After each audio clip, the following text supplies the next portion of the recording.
Hey Taurus, Aries' video was like kind of long, so hopefully it'll let me edit it. And hopefully I won't have to edit it at all. You know what I mean? Whatever, Taurus. This is going to be your reading for the second half of November. Wow, I can't even believe I'm saying that. Second half of November 2020.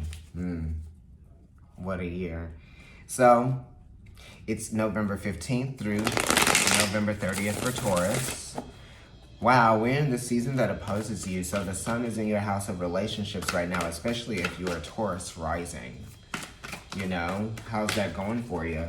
You just had a new moon, and we're in that energy right now. New moon in your 7th house, right? Maybe now you are starting over. There's a new phase that's beginning for you in terms of your relationships, in terms of the love that you are giving towards to yourself, right? Creative inspiration. You know, how many times did I do that? I'm gonna do it one more time. Come on.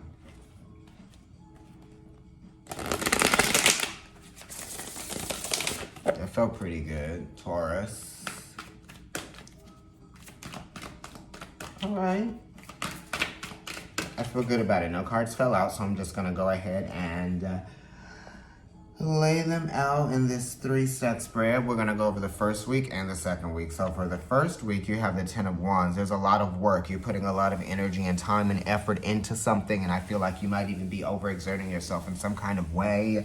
You're putting the pressure on yourself to perform well and to just kind of like, you know, that's what you're doing. You're putting pressure on yourself to perform well. And sometimes you just need to reprioritize, maybe ask some people to help you out, or maybe you just need to restructure your plans in some kind of way so that you don't get in the way of your own productivity.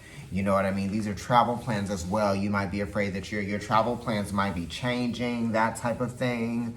Some of you might even be experiencing some kind of like lower back pain, that type of thing. Because it's like lower back pain that has to do with something that's like the legs or something, or I don't know. Anyway, you need to work on your body, right? Do the work that it's going to take for you to kind of like regain your strength, right? So that's what I feel like is happening. You need to regain your strength. You might be feeling a little bit exhausted, that type of thing. You need a little bit of a break, okay? You need a little bit of a break from the work that you've been doing, or all of the time and attention that you've been putting into your work, Taurus. You know, sun, moon, or rising here, we're talking about it. And sometimes, you know, when your midheaven is, that 10th house is the sign that I'm talking about, you might even get some out of that too, Taurus. Hello. So here we go, Ace of Wands, like I said. The 10 of Wands reduces to the Ace of Wands. Right, it's like so much to do, so much time, right? I'm spending a lot of my energy on something. You know, here we go, bam, from 0 to 60, or from 1 to 10, you know? That's an 11, which is a 2, so that is also asking for like someone to be patient with you, you know what I mean, while you try to get something done, you know. You also need to be patient with yourself. The Ace of Wands talks about taking a risk too, you know, being ready to make something happen, or that might have even just be, yes, you know, it's biting off a little bit more than you can chew, but you're doing it, right? So the Queen of Wands is here, and it's like you're all fire, right? So this is being passionate about getting something done or about achieving something, right? In chronological order. I don't know what that is. It's like you're trying to do something like in a certain order. You know what I mean? You're being very demanding in that type of way. You're like, no, it's going to be like this, especially with the 10 of Wands and the Ace of Wands, right? Honey, this ring light that I'm using now, this is my first time, so I'm like, no, the glare, but it's good. You can see it, right? Honey. So it's like you start, bam, you go, you take that risk, and then you take it, and then you realize, wow, I'm doing a lot here. I didn't realize it was gonna be this hard, okay? And then the Queen of Wands means is like you being like, you know what, whatever, I'm gonna rock it. I'm gonna rock this shit. Shout it out. You know what I mean? Especially, it's kind of like not... The Queen of Wands is not letting past failures get in the way of them feeling like they can still accomplish something. Okay, whatever that means for you. Let's look at the other side, Queen of Swords, okay? Libra energy. So you're dealing with Aries, somebody, or Aries or Leo energy right here, right? Or you could be dealing with Libra, Gemini, or Aquarius here. So we got the Death card, Queen of Swords, and we got the Four of Cups. You know what? This Death card and the Four of Cups are directly related to each other. So this talks about like endings, right? Or being afraid of an ending, or being afraid of a transition, or afraid of a transformation, or kind of like being taken out of your power in some kind of way, shape, or form. You know, what is it that you are so afraid of in terms of like where you are in your life? Some of you are emotionally complacent about where you are in your life, or what you have done, or what you have accomplished. Some of you feel like you haven't accomplished a lot, right? And that's why the Death card is here with the Four of Cups. Like the Four of Cups wants to do something, right? Because it feels like, you know, something isn't necessarily I don't know, I guess fair, you know? This is saying that you might be wallowing in your own self-pity, right? Especially with the Four of Cups here and being related to the King of Cups and also the Emperor. So you could be dealing with a Cancer or a Scorpio, potentially a Pisces, but I'm just going to say Cancer or Scorpio situation here, you know? And you might be dissatisfied with something that you put some time or attention into. You might even be dissatisfied with a person.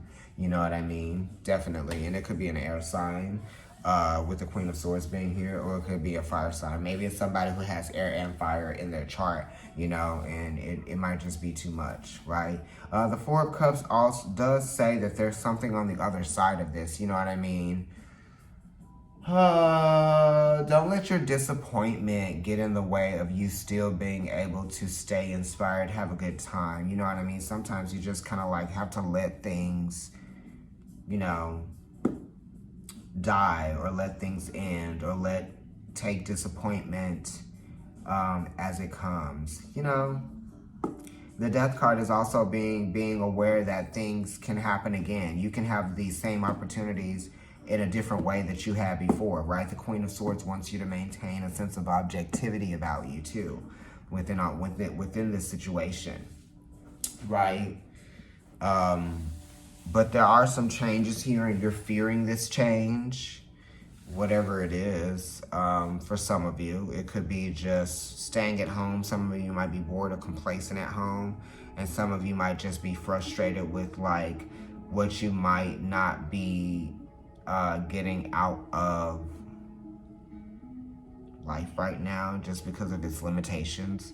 And the Queen of Swords is pressuring you to not feel or not to think in a limiting way. And the Queen of Swords is unlimited actually in her ideas, right? So she can exist in many different places, in many different realms, right? She is many different shades of color, and she is many different hues of light, right? The Queen of Swords is like, you can still be prismatic even when you are kind of dull. I'm looking at a spider right now. And, you know, we're talking about new moon and Scorpio energy, and we're talking about transformation. And the spider during your reading is your animal totem, for sure. So we're going to look that up for you, Taurus. Definitely like, share, and subscribe. Comment on the video. If you're watching on YouTube, hit the notification bell. Also, guys, like, YouTube has been taking away the likes, or not allowing people to like or subscribe to the videos, like that type of thing. So you have to make sure you go in and reinforce that like or reinforce that subscription. Do it again, right? We're coming out of Mercury retrograde shadow soon. Mars has gone direct as well. So I feel like as we come out of that energy, we will be feeling a little bit more motivated. But I think, like, you know, the last week of November is going to be kind of like a little rough for you, perhaps, maybe. Yeah. And I think it just is the pressure that you're putting on yourself, you know, unnecessary pressure that you might be putting on yourself. Okay? So stop doing that. I'll talk to you soon, Taurus. Thank you. Remember, look up that spider animal totem, okay? And know that a scorpion is just an elongated arachnid. And spiders are also arachnids.